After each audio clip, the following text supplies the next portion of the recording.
हम्म। तो आज का पहला प्रश्न है आपका कि भाषा सीखने सिखाने का उद्देश्य है। तो यहाँ पर आपका फर्स्ट यहाँ पे पहला ऑप्शन है आपका अपनी बात की पुष्टि के लिए तर्क देना। दूसरा ऑप्शन है यहाँ पर आपका विभिन्न स्थितियों में भाषा का प्रभावी प्रयोग करना। तीसरा ऑप्शन है यहाँ पर आपका अपनी बात कहना सीखना। और चौथा ऑप्शन है दूसरों की बात समझना सीखना। चलिए फटाफट से लिखते रहेंगे आप लोग आंसर, और उसके बाद हम आगे बढ़ते रहेंगे। तो कमेंट बॉक्स में लिखेंगे सब लोग आंसर।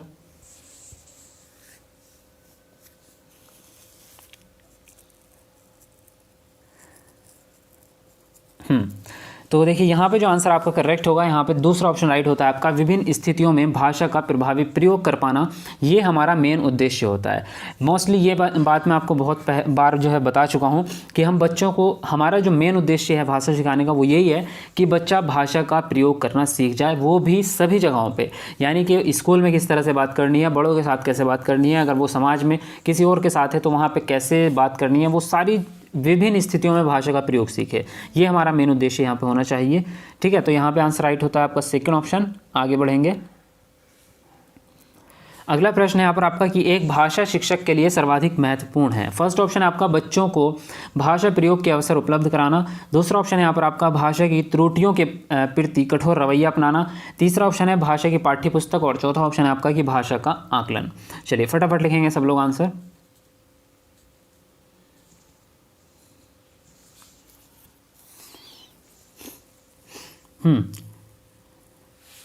तो देखिए यहाँ पे जो आंसर आपका करेक्ट होता है, यहाँ पे फर्स्ट ऑप्शन आपका राइट होगा, बच्चों को भाषा प्रयोग के अवसर उपलब्ध कराना। भाषा शिक्षक के लिए सबसे ज़्यादा ज़रूरी है, सबसे ज़्यादा महत्वपूर्ण यही होगा, क्योंकि जितना ज़्यादा बच्चा भाषा का प्रयोग करता है उतना ही उसका जो है उस पर परिपक्वता बढ़ती चली जाती है और बच्चे का भाषा विकास बढ़ता चला जाता है। ठीक है, उसके अलावा अवसर देना जो है वो पॉजिटिव टैग वर्ड है यहाँ पर आपका। तो फर्स्ट ऑप्शन आपका बिल्कुल सही है यहाँ पर।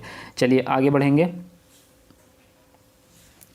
अगला प्रश्न है आपका यहाँ पर कि भाषा का प्रयोग, फर्स्ट ऑप्शन है यहाँ पर आपका जीवन के विभिन्न संदर्भों में होता है। दूसरा ऑप्शन है केवल परीक्षा में होता है। तीसरा ऑप्शन है केवल पाठ्यपुस्तक में होता है। चौथा ऑप्शन है केवल मुद्रित सामग्री में होता है। चलिए फटाफट से लिखेंगे आप लोग आंसर। CDP का ट्रिक्स बनाइए सर। बनाएंगे, जो आपकी CTET प्रिपरेशन वाली सीरीज़ चल रही है उसी में मैं आपको आगे जितनी भी क्लासेस उसकी आती रहेंगी तो उसमें मैं आपको सारी चीज़ें करा दूंगा। ठीक है, और ये आपका जो है ये नवंबर 2012 का है। अभी पूछ रहे थे आपकी कौन से ईयर का पेपर है। ये हिंदी पेडागोजी है और ये नवंबर 2012 का है। ठीक है, तो यहाँ पे आंसर राइट होगा आपका फर्स्ट ऑप्शन। पहला ऑप्शन सही है, जीवन के विभिन्न संदर्भों में होता है, क्योंकि भाषा का प्रयोग तो वाकई में जो है हर जगह होगा, हमारा जीवन की विभिन्न स्थितियों में होता ही है। उसके अलावा केवल जो है वो निगेटिव टैग वर्ड है, जो कि तीनों ही ऑप्शन में आ चुका है, इसलिए तीनों ऑप्शन आपके यहाँ पे निगेटिव हो जाते हैं। तो सिर्फ एक ही ऑप्शन आपके पास बचता है, फर्स्ट ऑप्शन। ठीक है, चलिए आगे बढ़ेंगे। अगला प्रश्न है यहाँ पर आपका भाषा स्वयं में। फर्स्ट ऑप्शन है आपका यहाँ पर एक जटिल चुनौती है। दूसरा ऑप्शन है एक विषय मात्र है। तीसरा ऑप्शन है आपका संप्रेषण का एकमात्र साधन है। और चौथा ऑप्शन है एक नियमबद्ध व्यवस्था है। चलिए फटाफट से लिखते रहेंगे सब लोग आंसर। चलिए बहुत बढ़िया।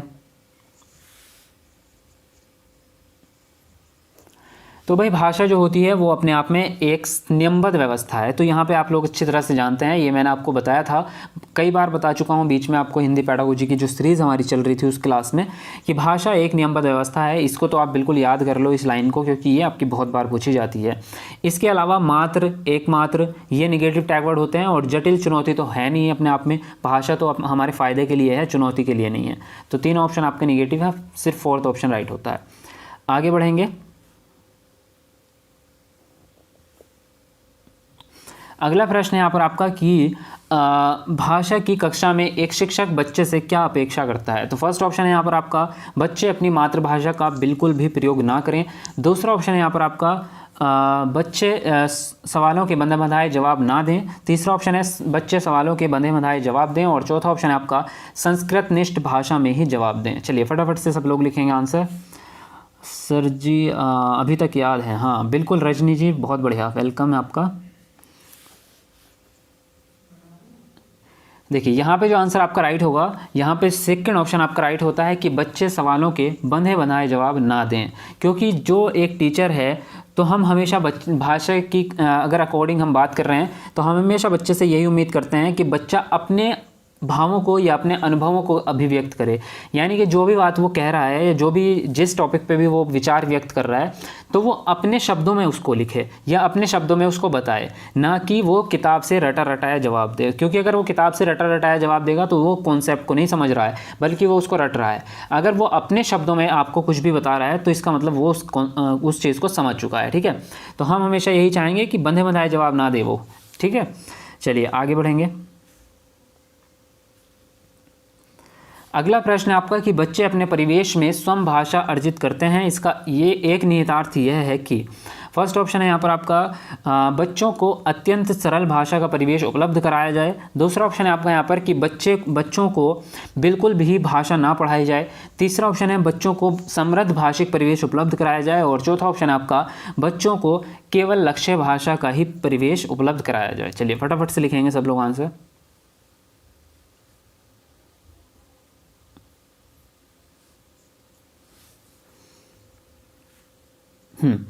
तो देखिए यहाँ पे जो आंसर आपका राइट होगा, यहाँ पे आंसर राइट होगा आपका तीसरा ऑप्शन, बच्चों को समृद्ध भाषिक परिवेश उपलब्ध कराया जाए। क्योंकि बच्चे क्या है परिवेश से स्वयं भाषा अर्जित कर रहे हैं। इसका मतलब ये है कि अगर आप उसको जो है परिवेश अच्छा उपलब्ध कराएंगे तो वो भाषा भी अच्छे सीखेंगे और बहुत जल्दी जो है उनका भाषा डेवलपमेंट होगा। तो इसलिए यहाँ पर तीसरा ऑप्शन आपका बिल्कुल करेक्ट है। आगे बढ़ेंगे। अगला प्रश्न है आपका भाषा की पाठ्य पुस्तकें। फर्स्ट ऑप्शन आपका भाषा सीखने का एकमात्र संस्थान है। दूसरा ऑप्शन है यहाँ पर आपका अभ्यास परक ही होना चाहिए। और जो तीसरा ऑप्शन है साधन है। चौथा ऑप्शन है आपका यहाँ पर साध्य है। चलिए फटाफट से लिखेंगे सब लोग आंसर यहाँ पर कौन सा ऑप्शन आपका सही होगा।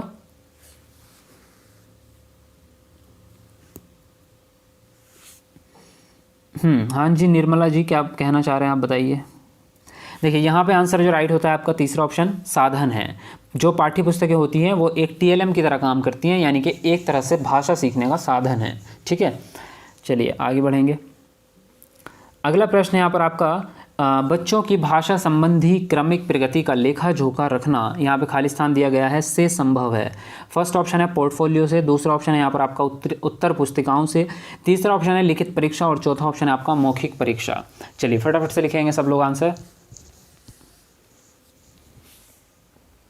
हिस्ट्री और ज्योग्राफी का हिस्ट्री और ज्योग्राफी की प्लेलिस्ट बनी हुई है आपकी चैनल पे। एनसीईआरटी के नाम से है, मतलब एसएसटी एनसीईआरटी नोट्स के नाम से प्लेलिस्ट बनी हुई है। ज्योग्राफी की अलग है, हिस्ट्री की अलग है, सिविक्स की अलग है। 3 प्लेलिस्ट हैं, उन्हें जाके देख लो। आपका तीनों बहुत ज़बरदस्त आपका कंटेंट वहाँ से हो जाएगा। ठीक है, बाकी प्रीवियस क्वेश्चन की बात है तो वो अभी कराएंगे हम लाइव क्लास में ही। देखिए यहाँ पे जो आंसर आपका पहला ऑप्शन सही है, पोर्टफोलियो से संभव है। जो भी आप बच्चे की प्रगति का लेखा जोखा रखते हैं या रिकॉर्ड्स जो रखते हैं वो आपका पोर्टफोलियो ही कहलाता है, या पोर्टफोलियो के द्वारा ये संभव है। चलिए आगे बढ़ेंगे। अगला प्रश्न है आपका कि पत्र पत्रिकाएं सीखने में, फर्स्ट ऑप्शन है आपका त्रुटियों को बढ़ावा देती है। दूसरा ऑप्शन है आपका बड़ों के पढ़ने की वस्तु है। तीसरा ऑप्शन है साधक हैं। और चौथा ऑप्शन है बाधक हैं। चलिए फटाफट से लिखेंगे आंसर।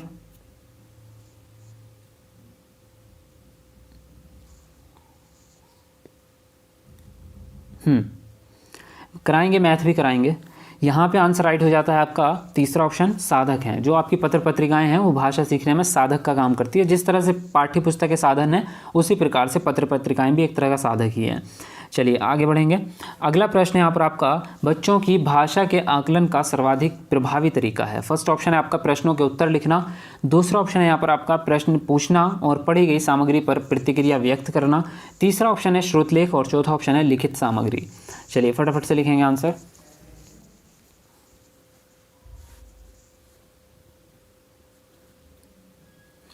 हाँ, तो यहाँ पे आंसर राइट होगा आपका सेकंड ऑप्शन, प्रश्न पूछना और पढ़ी गई सामग्री पर प्रतिक्रिया व्यक्त करना। ये आपका जो है यहाँ पे सबसे बेस्ट तरीका होगा भाषा सीखने का।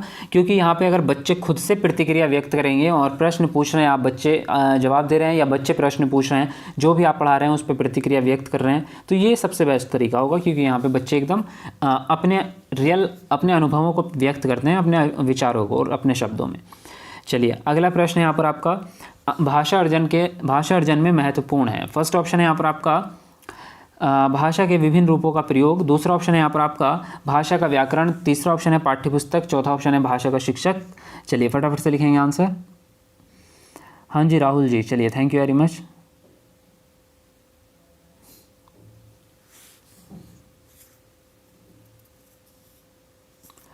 देखिए यहाँ पे जो आंसर आपका राइट होगा, यहाँ पे पहला ऑप्शन आपका बिल्कुल सही है, भाषा के विभिन्न रूपों का प्रयोग। ये आपका सबसे ज़्यादा ज़रूरी होगा भाषा अर्जन में, भाषा अधिगम में भी यही होता है। तो भाषा के विभिन्न रूप यानी कि जहाँ पे भी विभिन्नता की या विविधता की बात कर रहे हैं वो ऑप्शन तो आपका वैसे भी राइट हो जाना है, जो कि मैंने आपको बताया था। ये आपका पॉजिटिव टैग वर्ड है एक। चलिए अगला प्रश्न है आपका यहाँ पर, निम्नलिखित में से कौन सा भाषा शिक्षण का उद्देश्य है? फर्स्ट ऑप्शन है आपका यहाँ पर भाषा सीखते समय त्रुटियां बिल्कुल ना करना। दूसरा ऑप्शन है भाषा की बारीकी और सौंदर्य बोध को सही रूप से समझने की क्षमता को हतोत्साहित करना। तीसरा ऑप्शन है यहाँ पर आपका भाषा के व्याकरण सीखने पर बल देना। और चौथा ऑप्शन है आपका कि निजी अनुभवों के आधार पर भाषा का सृजनशील प्रयोग करना। चलिए बताएंगे सब लोग आंसर।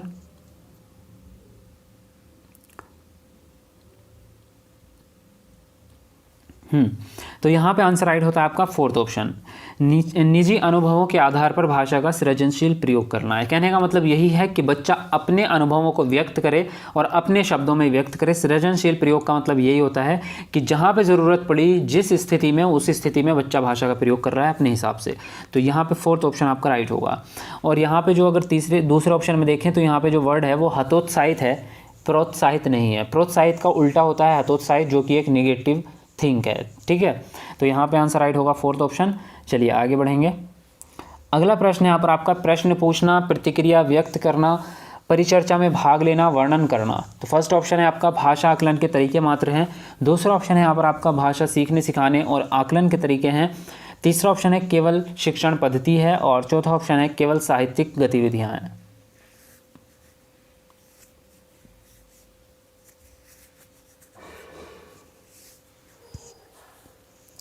देखिए यहाँ पे जो आंसर आपका राइट होगा, सेकंड ऑप्शन राइट होता है आपका कि भाषा सीखने सिखाने और आकलन के तरीके हैं। क्योंकि भाई प्रश्न पूछ के आप पढ़ाते भी हैं, यानी कि बच्चा सीख भी रहा है और आप आकलन भी कर सकते हैं प्रश्न पूछ के ही। प्रतिक्रिया व्यक्त करना, जब बच्चा प्रतिक्रिया व्यक्त करेगा तो आप उसका आकलन भी कर पाएंगे वहीं पे, और प्रतिक्रिया व्यक्त करके बच्चा सीख भी रहा है। परिचर्चा में भाग लेने का मतलब भी यही है। मतलब ये जितने भी तरीके हैं इनसे भाषा सीखी भी जा रही है और उसका आकलन भी हो रहा है। ठीक है, उसके अलावा अगर हम टैग वर्ड की बात करें तो मात्र शब्द आया है पहले ही ऑप्शन में और नीचे दोनों में केवल वर्ड है, तो ये निगेटिव टैग वर्ड है, मात्र और केवल। तो तीनों ही ऑप्शन आपके निगेटिव हो जाते हैं, सिर्फ सेकंड ऑप्शन आपके पास बचता है जो कि राइट होगा। चलिए आगे बढ़ेंगे। अगला प्रश्न है यहाँ पर आपका बहुभाषिक एवं बहुसांस्कृतिक कक्षा में। फर्स्ट ऑप्शन है यहाँ पर आपका बच्चों की मातृभाषा को समुचित सम्मान स्थान देते हुए मानक भाषा से भी परिचित कराना चाहिए। दूसरा ऑप्शन है बच्चों को केवल मानक भाषा के प्रयोग के लिए ही पुरस्कृत करना चाहिए। तीसरा ऑप्शन है बच्चे की मातृभाषा का ही सदैव प्रयोग किया जाना चाहिए। और चौथा ऑप्शन है आपका कि बच्चों की मातृभाषा का प्रयोग वर्जित होना चाहिए। चलिए बताएंगे सब लोग कौन सा ऑप्शन आपका राइट होगा।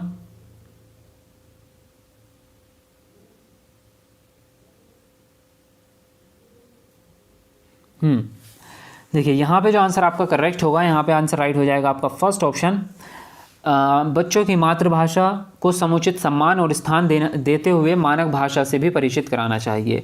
कहने का मतलब यह है कि बहुभाषिक कक्षा में आपको बच्चों की मातृभाषा को सम्मान देना ज़रूरी है और उसके बेस पे ही आप धीरे धीरे मानक भाषा से परिचय कराएंगे और मानक भाषा का जो है उनको सिखाते चले जाएंगे। उसके अलावा नीचे अगर तीनों ऑप्शन की बात करें तो पहली चीज़ तो इसमें केवल मानक भाषा का आप प्रयोग करेंगे, गलत हो गया आपका। मातृभाषा का ही सदैव प्रयोग करना, मतलब केवल मातृभाषा का ही प्रयोग करना, ये भी गलत है क्योंकि बच्चों को दूसरी भाषा भी तो सिखानी है, मानक भाषा, तो ये भी नहीं हो पाएगा। और मातृभाषा का प्रयोग हम वर्जित भी नहीं कर सकते। तो तीनों ऑप्शन निगेटिव हैं आपके, सिर्फ पहला ऑप्शन आपका राइट होगा। चलिए आगे बढ़ेंगे अगले प्रश्न पर। अगला प्रश्न है आपका कि भाषा के व्याकरण की समझ को, फर्स्ट ऑप्शन है यहाँ पर आपका केवल लघुत्तर प्रश्नों के माध्यम से आंका जाना चाहिए।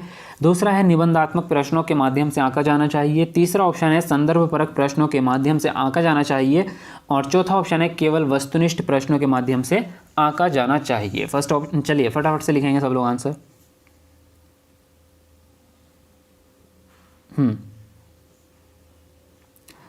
बहुत बढ़िया। तो यहाँ पे आंसर जो राइट होगा आपका, यहाँ पे तीसरा ऑप्शन राइट होगा, संदर्भ परक प्रश्नों के माध्यम से आंका जाना चाहिए। क्योंकि ना तो आप केवल लघुत्तरात्मक प्रश्नों से आंक सकते हैं, क्योंकि लघुत्तरात्मक प्रश्न में बच्चा केवल एक लाइन लिखता है, लघुत्तरात्मक में या 2 लाइन लिखेगा, इससे ज़्यादा नहीं लिखेगा, तो वहाँ पे आपको व्याकरण का पता नहीं चलेगा। निबंधात्मक प्रश्न बहुत ज़्यादा लंबे होते हैं, इसलिए वहाँ पे व्याकरण पे ध्यान देते ही नहीं है, सिर्फ हम कंटेंट पे ध्यान देते हैं, इसलिए यहाँ पे भी नहीं हो पाएगा। और वस्तुनिष्ठ प्रश्नों में क्या होता है, उसमें तो सिर्फ आपको निशान ही लगाना है। जैसे कि 4 ऑप्शन है, इनमें से मान लीजिए सी सही है तो सी पे निशान लगाया, बात खत्म हो गई, तो वहाँ पे भी आप जांच नहीं सकते। यहाँ पे संदर्भपरक प्रश्नों का मतलब ये है कि जिस चीज़ की आपको जांच करनी है उसी संदर्भ में आप प्रश्न दे रहे हैं। मान लीजिए मुझे संधि की जांच करनी है व्याकरण में, तो मैं संधि का ही प्रश्न पूछूंगा। मैं आपसे पूछ लूंगा कि निबंधात्मक में बताइए कौन सी संधि है, या अगर इसको संधि विच्छेद करें तो किस प्रकार होगा। तो ये सब चीज़ें हम संदर्भपरक प्रश्नों के माध्यम से ही आंक सकते हैं। तो आंसर राइट होगा आपका तीसरा ऑप्शन। ठीक है, चलिए भाई, तो ये तो आपके 15 क्वेश्चन पूरे हो